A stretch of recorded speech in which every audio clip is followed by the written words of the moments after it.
drip to my. Hey, what's up guys? It's Snoops here, and today I'm going to be talking about how to lane as Taric when you're into an Enchanter matchup.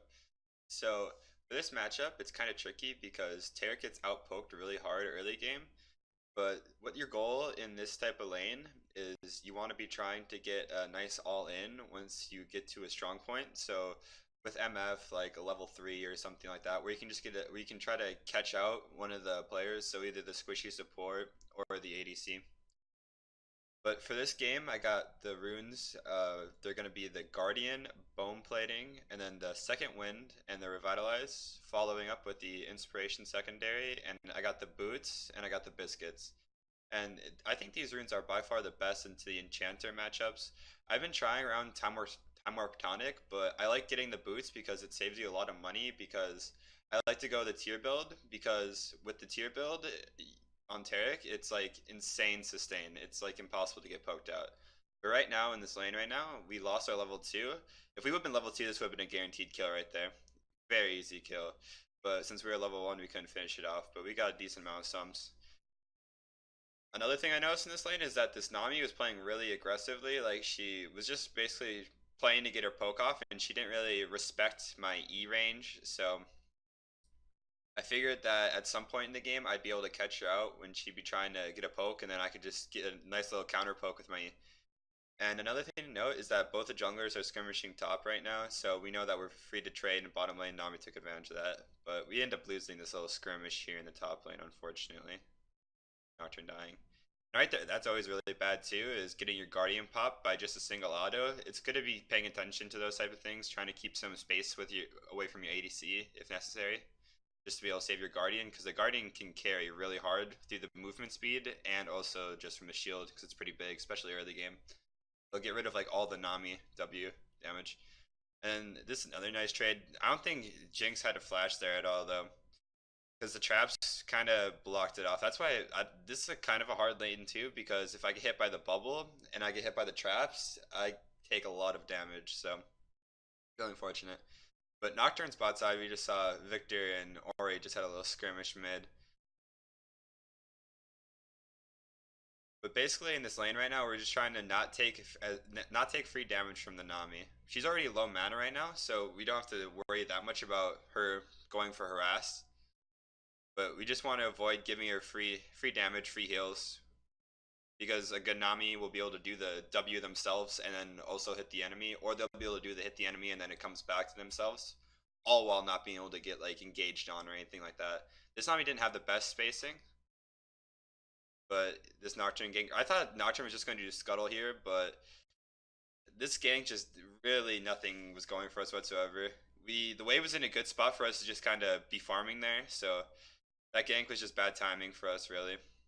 And right there, I should have waited to get level 4 instead of just using the Q when I only had 1 stack, because on Taric, you want to get 2 points in that Q at level 4, just so you can get your 2 stacks, because your passive auto resets your Q when right after you use it, and having 2 stacks is just maximum efficiency, because you get 2 empowered autos whenever you do an ability with Taric. And right here, Nami is smart and freezes the wave, but I pushed her off as well as I can, so she wasn't able to save the whole wave for Jinxie, but wasn't the end of the world. And they also don't get the freeze off, so it's not terrible. But yeah, we get our first backs here. And right here, after buying my 2 control wards, I should have gone for the Fairy Charm as well. The Fairy Charm is just really cost efficient item on Taric anyways. And with this tier build, you're going to be wanting to go the Targons instead of the tier. So getting the early Fairy Charm is really good, just because the mana regen is good on Taric early game, and also just builds in the tiers, so it's just useful. But right here, I path kind of weird too. I should have just gone straight through the jungle, because I knew that they were going to fight. But I saw MF going towards lane originally, but she cut through the tri-bush down there. So I thought she was going to go to lane, but she ended up going to the fight, and she got an assist off that, so that was nice for us. So right now in this lane, we want to farm this wave out here. We want to just try to avoid getting harassed as much as possible. So I just want to be careful of the side lane bushes being warded and Nami just coming up for free like W trades. And Nami just I felt like she was just spamming her abilities at times too. Like she would just use whatever whenever without like really thinking about how to use the ability. That's pre-season free, I guess, and we're in the low diamond right now. You climb up. So right here, I do a really good job of stepping up forward here to zone them off, but then I actually step on. I don't respect the traps at all. I should have just stopped moving, so I had to spend my flash here. If I would have just not gone onto the traps, that's what I was talking about earlier though with the chain CC. Really easy to follow up the Nami bubble with the Jinx traps or the Jinx traps with the Nami bubble, or other whichever, vice versa, other way around. So I just have to be careful for that. If we were level 6 though, I could have actually just flashed over the traps and just gone on Nami and it would have just been over for instantly though, because MF ult is just, if I hit a stun and I ignite with MF ult, it's basically a free kill. Because Nami just can't react fast enough. She can't W when she's stunned, so the only way she lives is if she flashes away. And then the Nocturne Orianna combo is really key. Because that's just like so broken. It's like, especially with me too, because as Taric in late game team fights, you wanted to try to get your W pair onto Nocturne so that when he's ulting and he goes by you, you can ult him while he's flying in the air, or you can ult him like right before he goes too. It depends on the situation. Sometimes you want to be going off a little bit later than right when he comes there, just because he has a spell shield so he doesn't take damage necessarily right away. But yeah, we saw the Hecarim go mid, the Ghost, after Nocturne had a really good ult mid. So here, again, we zoned them off the wave really well. Jinx wasted her traps too. But I thought that they were just going to come back, but then they ended up going for a full reset, which was kind of weird, I thought. So we just ended up shoving the lane. And then another key thing as to support, if you don't have any other things to be doing in the game at the moment, as a support, you want to be timing the summoners. So ideally, you want to be trying to type them out as soon as they happen, and then do the Control A and Control C to copy, and then just be able to copy and paste it, and just type into the chat like every minute or so what the current summoning timers are. And it's really helpful for your team, especially once you get into higher MMR. People start like really paying attention to flash cooldowns, especially. I mainly time flash, and then I can also time heal too. But other things like Twisted Fate, ult, and stuff like that, even Nocturne ult, if you can time those things, you're in really good shape, because knowing the cooldowns of the enemy team is a really big advantage if you're looking for a favorable fight. But in this lane right now, basically what we're going to be wanting to do, since we're both 6 now, is we're going to be wanting to try to get a nice little stun on either the Nami or Jinx when they overstep, and then just basically instantly follow it up with the Ignite and then MF ult, and they should just get deleted instantly. MF gets a nice little poke damage there. I wasn't expecting her to go so far above the wave there, so I could have been up there with her possibly, but not the end of the world. That was just sitting back. And then that tier pickup, I forgot to to touch base on that. That's a really big pickup. And then I also get the boost too, so I get the movement speed for my E. And Nocturne and Orianna try doing a little something mid too, but they get counter ganked unfortunately. Nocturne was even calling out that Victor's flash was going to be up, so it'd probably be a sketchy gank, but oh well. Sometimes ganks don't pay off, even though they went 1 for 2, so it's not the end of the world, but they used a lot of cooldowns. Since Nocturne was our jungler too, we definitely want to be just playing around his ult. That's why we didn't really want to take many early. We just want to take like short trades early, basically. We didn't really want to take any really long, exaggerated fights before Nocturne got 6. Right here, I get a stun on Nami, but MF just wasn't in position to follow it up, so it just instantly backed off.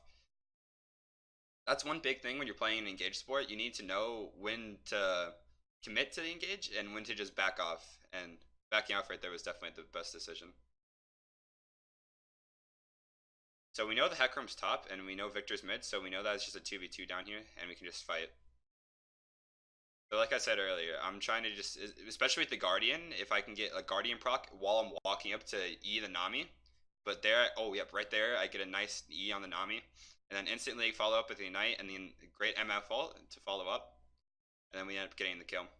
And then we would have been able to get the Jinx, but she had flash. So not only did we get a kill bot, but we also got, I think all their summoners, maybe not the Nami Flash though, but really key, really key. Because against the Jinx and Nami, they absolutely demolish his late game. Even though the MF did go Dark Harvest and she was going a crit build, she wasn't going like lethality at all. So she had a little bit of scaling power, but it's really hard to outscale Jinx as MF. You have to have insane ults basically. That's the only way you can do more damage than a Jinx late game as an MF. And right here, I remember I saw Nocturne go deep there, and I tried clicking to get there, but I was in like the 0.1 second, so I couldn't move at all. But if I would have stayed there, I think that would have been really good because the Scion was there, and the Nocturne and the Orianna also had ult, so I think a skirmish there would have been really, really good. But they end up fighting a little bit anyways, just because our Nocturne is so strong. Nocturne just wants to be trying to use that ult off cooldown early game, because that's by far when he's most effective. Nocturne ult late game is pretty useless, except for the fact that it limits the vision. But right here we see Scion deep in their jungle, toying with the Hecarim, so I want to just go help him out as soon as I can. But the Hecarim still has ult, even though I thought he used it last fight, but he didn't. And basically, we just want to help out our team here. It's just skirmish. It's fiestas everywhere. It's just skirmishes constantly. And then right here, I don't follow my E there very well. I want to make it so right when the Scion knockup goes off and the enemy's falling down, that's when my stun hits. But right here, I get a good sidestep, and then I end up getting away from the Jinx. I was just praying that she did not have ulti. And then since Nocturne's here, I look to maybe try to do something. So taking the biscuit's nice for the sustain, but the Scion ends up dying. So basically what me and Nocturne just have to do here is just defend the mid tower while MF is getting bot and the Urgot's rotating. So right there marks the end of the laning phase, and I hope you guys learned a bit more about the Enchanter versus the Taric, and I guess Taric is kind of like an all-in kind of champ too. Like you'd play Taric similarly to like I guess a Braum per se. Like if you were playing like Braum Lucian into like Gianna and Tristana lane, like you'd be going crazy too. So that's kind of what the idea was, is just try to get some good stuns. You don't want to be doing like small trades where Nami's just getting her W off and then backing away, because it's just free poke damage. You don't want to give her all that healing, and you don't want to give her the lane priority. So basically, you just want to try to set up to use your E wisely as Taric, and just try to punish bad positioning from either the support or the ADC. And then that Orianna and freaking Nocturne combo is just absolutely wombo. Gets a ball on him, and then it's just perfect delivery. It's like Rengar. But anyways, I hope you guys figured out how to lane a bit better, and I'll see you in my next video.